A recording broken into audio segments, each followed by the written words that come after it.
Okay, what's up, guys? You might be feeling a little weird or not, but OBS Studio didn't work for us. So today I'm recording this video in the Zoom. Okay, so today our topic, because no one answered the poll, so I decided let's do the topic of 1700s, the world in 1700s. I hope you hear me very well.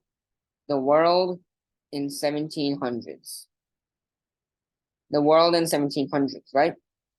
So let's see. Okay, the world in 1700s is, of course, dividing again the modern day continents. There's an Asian continent, European continent, African continent, North America, and South America.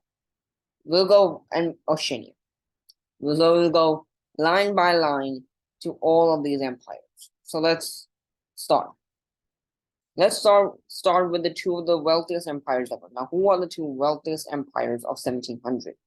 The Mughal dynasty and Qing Empire. So if we're talking about the world in 1700s, we're talking about the two richest empires in the world being the Qing dynasty, the Qing dynasty in China, and Mughal Empire, moving in the Mughal dynasty in India. Other stronger empires in this South Asia are the Safavids. They're strong, but they're leading up to Central Asia as well. That's one of the bigger empires, but not too much. Then we move our focus towards the other part of Asia, which is Central Asia, which contains the Ottomans, which are still strong. Ottomans are still strong. Then we go a little up towards the Central Asia and then the north part of Asia. We see what the Russian Empire also having a great amount of expansion. So you see, Asia is basically in 1700s having the strongest empires of the world. Ottoman Empire, one of the best. Russian Empire, new emerging empire that is very much a threat for whole of Europe. And the two wealthiest empires in the world, the Qing dynasty in China and the Mughal dynasty in India, two of the wealthiest empires of that time. So that is the status of Asia in 1700, very rich, militarily strong as well. Europe. Let's go to Europe. We go a little bit towards the east of Europe. We can again see the Russian Empire expanding, and we see Sweden and Norway doing their things. Sweden being a strong empire back then, but not too strong. Remember that. The Balkans and the Austrian Empire, they're not developed. They're not rich. They're just militarily very, very strong.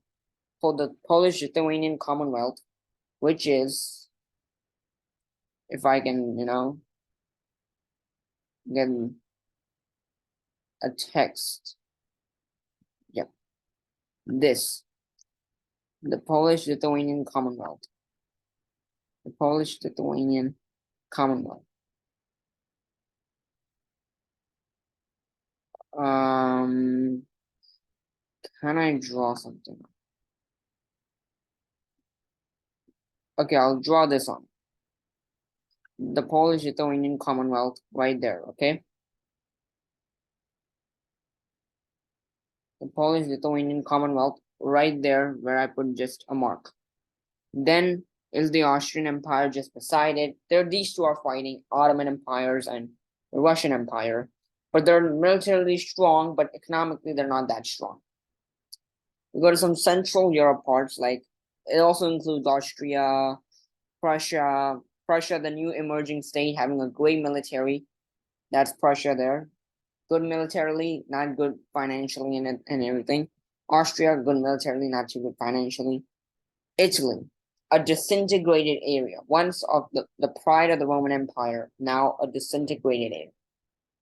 Its provinces are made themselves individual states. The only considerable powerful state in Italy is Naples. Then we go to the exciting part of Europe. The exciting part of Europe is the West. The West with the New Britain, or we can say the British, France, Spanish, Portugal. This might look nothing, like, yeah, these are just normal areas. This is like normal expansion of an empire. This is like normal zones. Why would you say this is the exciting part? They might not be as wealthy as the Qing dynasty, the Qing dynasty, or the Mughal Empire. They might not be as militarily developed as the Austrians or the Polish-Lithuanian Commonwealth or Sweden. But in the upcoming years, we're going to discuss 1760s, 1750s, 1800s. The British will be the leading economy of the world. France will have a great economy. Spain and Portugal will also have great economies. Not Portugal necessarily, but Spain will also be good. So you see, these three countries, the British, French, and the Spanish, in the future are going to be way, way more wealthy than the Asian empires of the Qing dynasty and Mughal Empire. Right? So now time to discuss why will they be famous? Well, because they're making colonies. The French have a colony in Canada, British have colony. If I can draw anything, if I draw it, I'm gonna draw an arrow. This is the British colony, This is the British colony. And there's a French colony right here. This is the French colony, and this is the Spanish colony. If I can draw.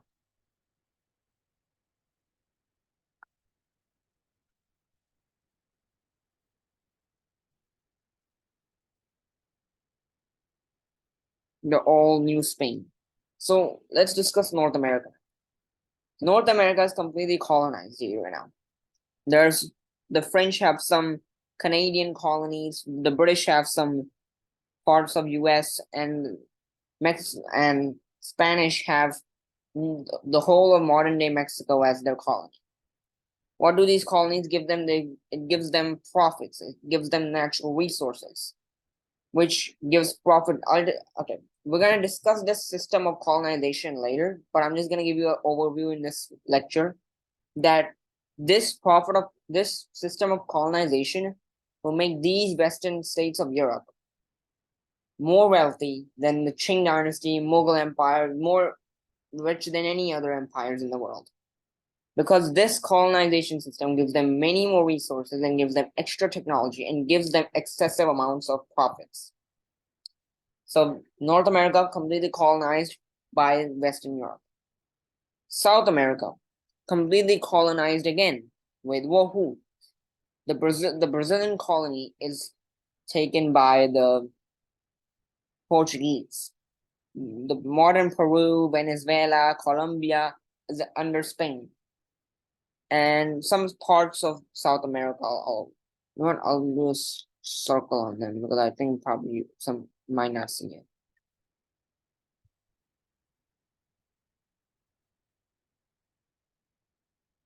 This is a British colony here, right? And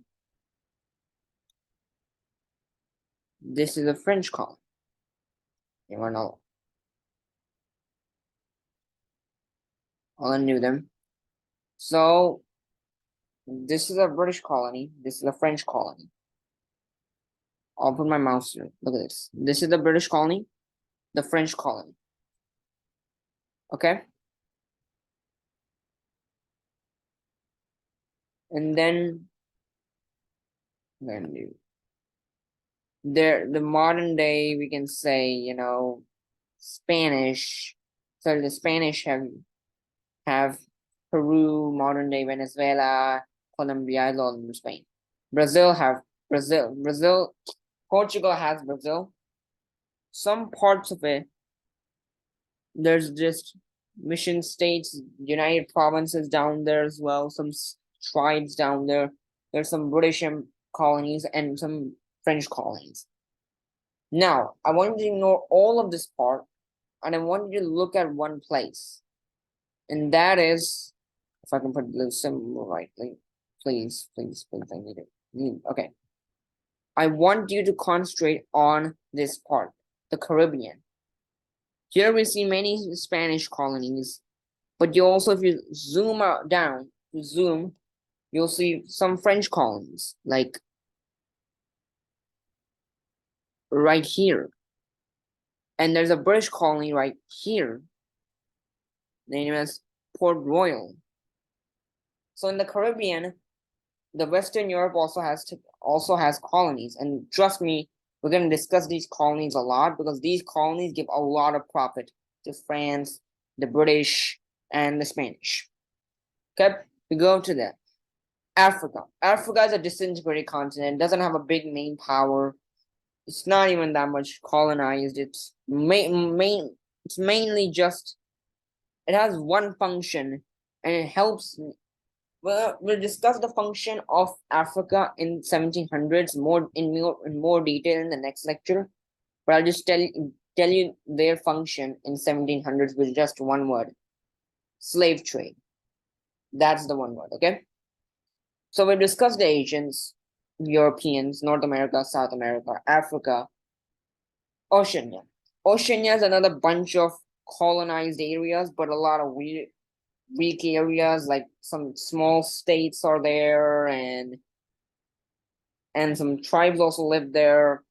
But there's a Spanish colony of Philippines. You can see it right here, the Philippines. Spanish colony right here. Then we have a lot of British colonies here.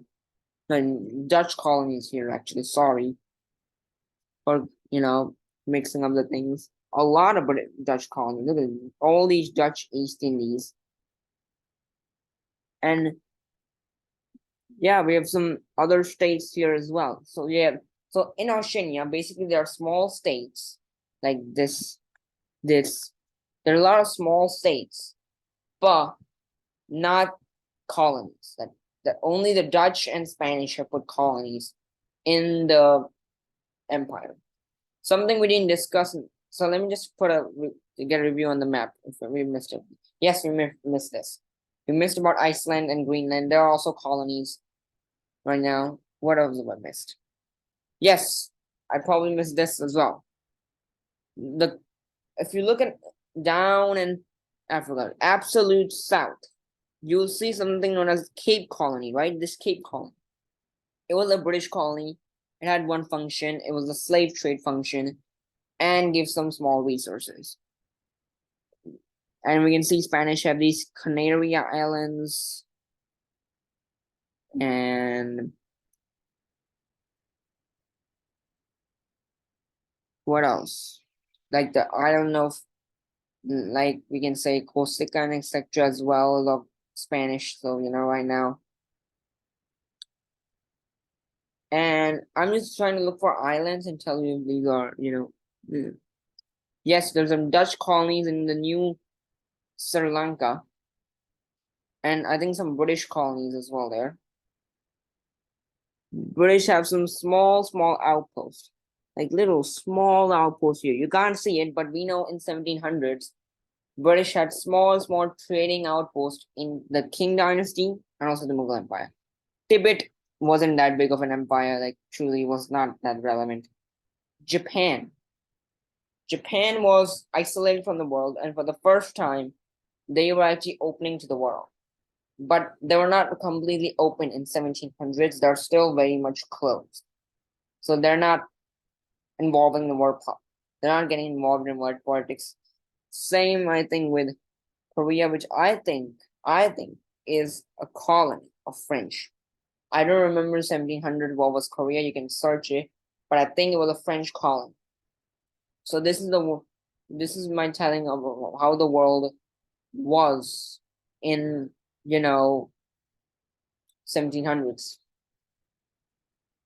Asia having the most wealthiest and the most greatest military empire, like Russian Empire, Ottoman Empire, Qing Dynasty, Mughal Empire. Europe less relevant in the central and eastern part, but Western Europe is being involved in many oceanic voyages, which is giving them a lot of profits and resources, which is going to make them in the future years more wealthy than Asia.